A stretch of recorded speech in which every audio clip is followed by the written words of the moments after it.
Welcome in to yet another episode of my Dynasty Fantasy Football YouTube channel.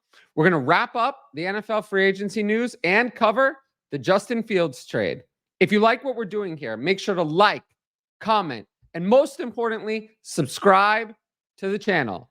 Those subscriptions are what makes the channel grow. With that said, let's jump into our lead story. So, Justin Fields traded to the Steelers. This happened middle evening on Saturday. Fields was traded to the Steelers for a 2025 sixth-round pick that becomes a fourth if Fields plays 51% of the offensive snaps in 2024. And Fields is kind of an enigma for fantasy football. 10-28 record as a starter, and not great passing stats over his career. 2021, 58.9% completion, 7 touchdowns, 10 interceptions, 6.9 yards per attempt, 36 sacks. 2022, a little bit better. 60.4% completion, 17 touchdowns, 11 interceptions, 7.1 yards per attempt, but 55 sacks. Then 2023 again, teensy bit better. 61.4% completion, 16 touchdowns, 9 interceptions, 6.9 yards per attempt, 44 sacks. Not really that much better. And he's just never shown enough improvement. Never averaged 200 passing yards a game. But he adds big-time value as a rusher. 2021, we didn't see it too much, just 421 yards. But in 2022, we know he had an 1,100-yard season with 8 touchdowns, 76.2 rushing yards a game. And then in 2023, struggled with some injuries, so it took the numbers down a bit, but still averaged over 50 rushing yards a game and very productive on the ground. Now, Justin Fields has a massive divergence between fantasy football and regular football. In fantasy football, those sacks, or at least 36 every year, they don't count against him. So he's a massive, great scorer. But in real life, they do. He holds onto the ball. It kills drives. They do count against him. So for fantasy, he was QB5 in points per game in 2022 and QB13 in 2023 in points per game. But in real life, he just didn't deliver in the same way. Now, when we look at Justin Fields for Dynasty, at the start of the offseason, I thought that he'd shown enough that another team was going to give him a starting job.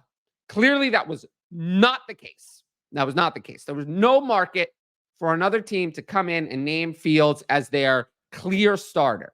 So, over the last few months, I've moved this ranking gradually. It didn't all happen with this trade. I moved him from quarterback 16 down to quarterback 21. If he ever goes in, he'll be a viable fantasy quarterback, but that might not ever happen. I truly believe the Steelers when they say their intention is to have Russell Wilson be their starter, and that's what they want to go with. If it doesn't work out, they might go to Justin Fields, but I don't think that's their initial intention. Right now, I have Fields just below Will Levis, who kind of in a similar situation as a, speculative prospect, but Levis is a starter right now, and Fields is not. As for Russell Wilson, I do think he's pretty affected by this news. I moved him down a spot, but almost a round of value overall. Before the Fields trade, when Kenny Pickett was the backup, I thought Russell Wilson was pretty much a locked-in starter for 2024. Now, if it doesn't go well, he can be replaced at any time. Neither Wilson nor Fields is under contract for 2025. Assuming the Steelers decline Fields' 2025 fifth-year option, which is worth $26 million, they're not going to pick that up. So they're going to need to figure out what they want to do, which probably means that both Fields and Wilson will get some run unless Russell Wilson just turns back the clock, is amazing, leads them to the playoffs. If that's not the case, Justin Fields will go in, which means Russell Wilson won't be playing at that time. So that's why he's lost some value for me. Now, we're going to get into the rest of the story, starting with KJ Osborn signing with the Patriots, wrap up the rest of the free agency. This was one of, I think, the biggest move that kind of happened over the weekend. He signed a 1-year deal, $4 million base, up to $6 million with incentives. Now, Osborn joins a crowded wide receiver room on the Patriots. Demario Douglas, Kendrick Bourne, and Osborn are their 3 starters for now. Juju Smith-Schuster is also there, although he barely counts.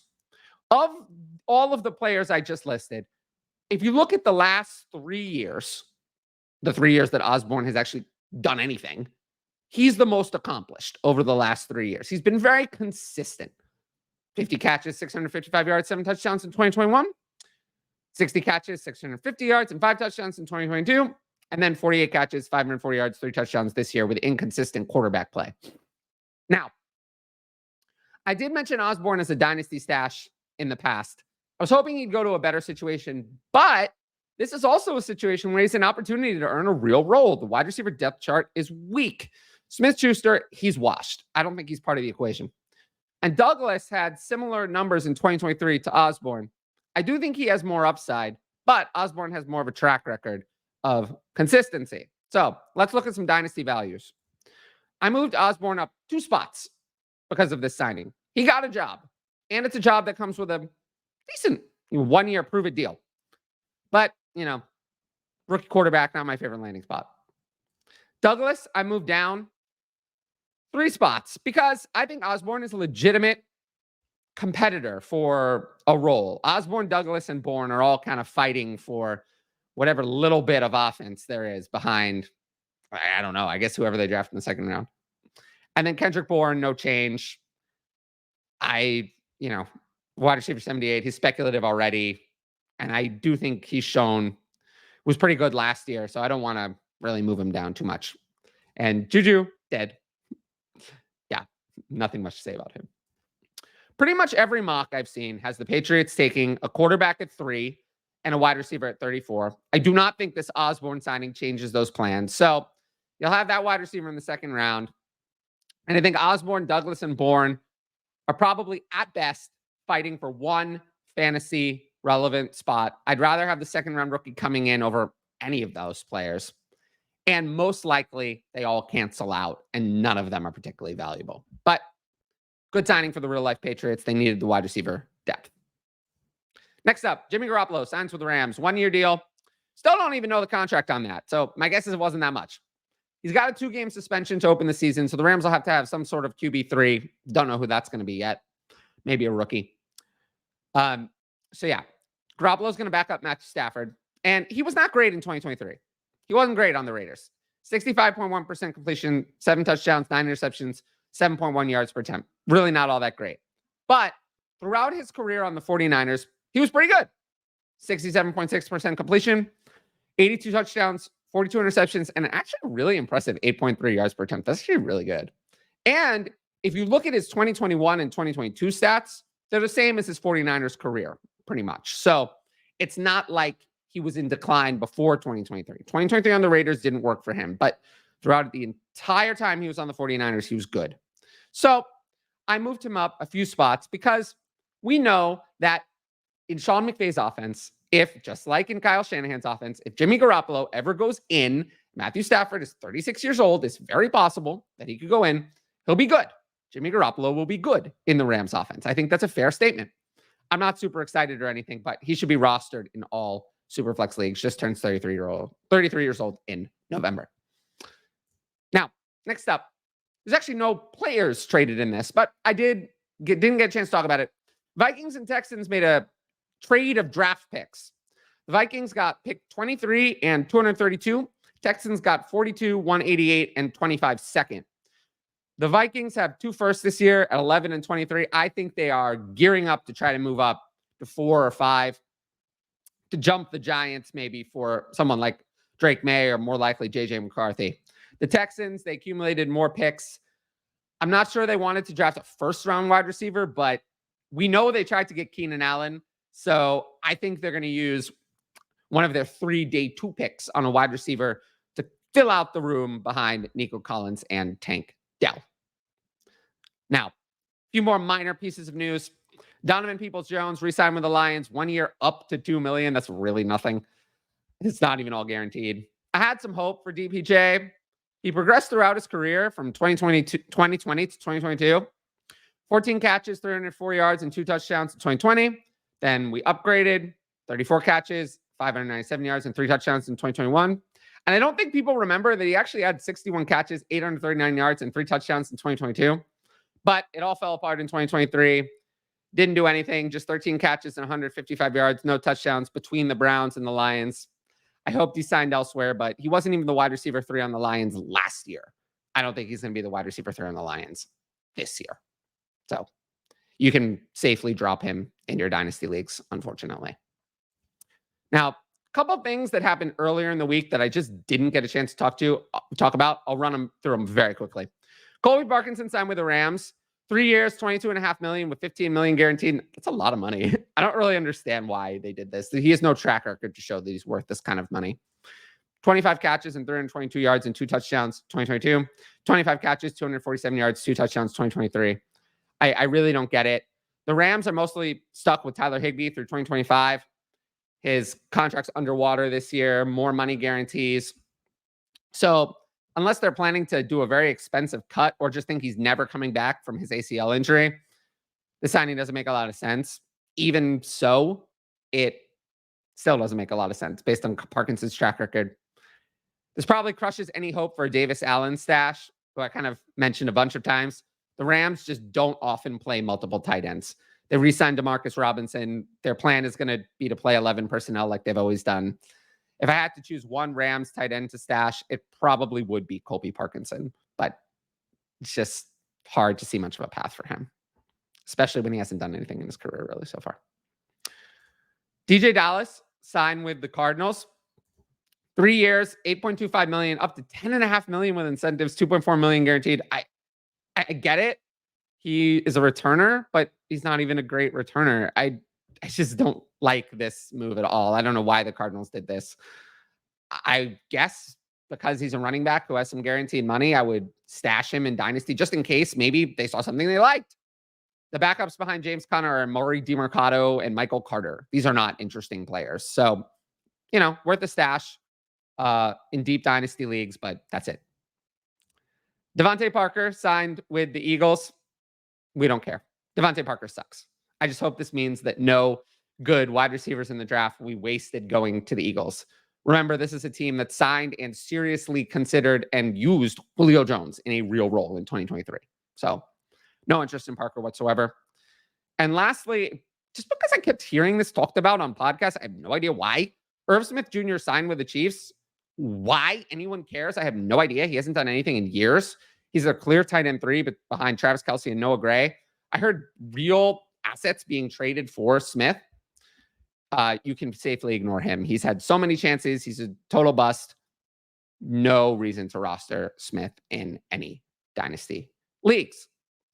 Now, I haven't done this all week, but we got to pull that banner down. I haven't done this all week, but I usually answer questions on the Patreon questions on the YouTube channel, in the Patreon Discord, which you can sign up for at patreon.com/fantasyadvice. You can ask questions and I will answer them here. We have a few questions. I've let them build up throughout the week. Wanted to let all the moves settle in, but let's jump into the first one. Thoughts on the free agent moves Washington has made so far? Would it make sense to sign a wide receiver in free agency or go for one in the draft? Well, Austin Eckler's the only relevant one, and he's honestly mostly washed. Marcus Mariota himself doesn't matter, but that signing kind of makes me think they're leading Jaden Daniels over Drake May just because of the Sam Howell-Drake May connection that they didn't bother to get anything out of. As for a wide receiver, I don't know who they're going to sign in free agency at this point. They're all gone. So I think they're going to go for one in the draft to compete with Jahan Dotson for wide receiver 2, especially after losing Curtis Samuel in free agency. Favorite fantasy player today and favorite fantasy player from 5 to 10 years ago. Today, I don't know. I really like CJ Stroud. I just traded a lot for him and Trade Addicts 8. Always have a soft spot for Jamar Chase, CeeDee Lamb. From 5 to 10 years ago, Calvin Johnson. He's kind of the first wide receiver that I really got excited for in that kind of way. So maybe it's more 10 to 15 years ago at this point. But I always think of Calvin Johnson for that. And then what player has helped you win the most championships? I actually think Julio Jones has been on the most championship teams of mine. If I had to pick one player who's actually on those teams, I think it's Julio Jones. Okay. I now have Rice and Hollywood. Would you trade either of them? Maybe trade Hollywood off the hype right now or just keep both? I don't really see a reason to trade away either one. Maybe Hollywood, if I had to pick, I'd want an early second or a mid-second and a 2025 second to trade Hollywood. Otherwise, if you're not getting that, I don't see any reason to trade either of them. Where do you see Bowers landing now? I've seen him mock to Indy, but they haven't been a hotbed for tight end fantasy points since the Dallas Clark days. I really don't like Indianapolis as a Brock Bowers landing spot. But if I get one guess, I really don't think he's going to make it to the Colts at 15. I would pick the Jets. I think the Jets at 10 really could use Brock Bowers. And I think all of the top 3 wide receivers will be gone by then, but they really need another receiving weapon. So, Tyler Conklin is fine. Jeremy Ruckert is a good backup depth piece, but they're not Brock Bowers. So the Jets would be my one guess for Brock Bowers if I had to pick one. What's a fair trade to go from 102 to 101 in 12-team Superflex? At this point, Caleb Williams at 101 is getting like the golden landing spot. He has DJ Moore. He has Keenan Allen. They could have another receiver. They almost certainly will add at least someone in the draft. They'll have Cole Kmet. They added DeAndre Swift as a dump-off option. So I'd need an early second at least at this point to move back. Probably more. I really don't want to give up Caleb Williams. Last question. I thought we'd end on this. What's up? Lots of content. I did 5 videos last week. Always working on the Patreon, updating my dynasty ranks, rookie ranks, all of that. Interacting in the Patreon Discord. Spending some time on the Buy Me a Coffee platform. If you want to ask me a question, that's the best way to do so. I'm not going to be doing as many questions on Twitter. So if you want a long form answer, the Buy Me a Coffee is a way to do that. And there's a link in the show description at the bottom. And yeah, just rolling the content, trying to get it all out there. And that's most of what I'm doing. Well, if you like this video, make sure to like, leave a comment, and subscribe to the channel. It's the best way to support our channel and get more views and eyes on all of the stuff. Additionally, throughout the offseason, we're going to be active in the Patreon Discord. You'll see more rookie ranking updates as we get closer to the draft. Keep updating the dynasty ranks and interacting in the Patreon Discord. Plus, you get DM advice at the higher tiers. And you can ask these questions that you just saw. Well, I'll answer them on the YouTube. But until next time, I want to thank everyone for watching, and I will see you all later. Peace out.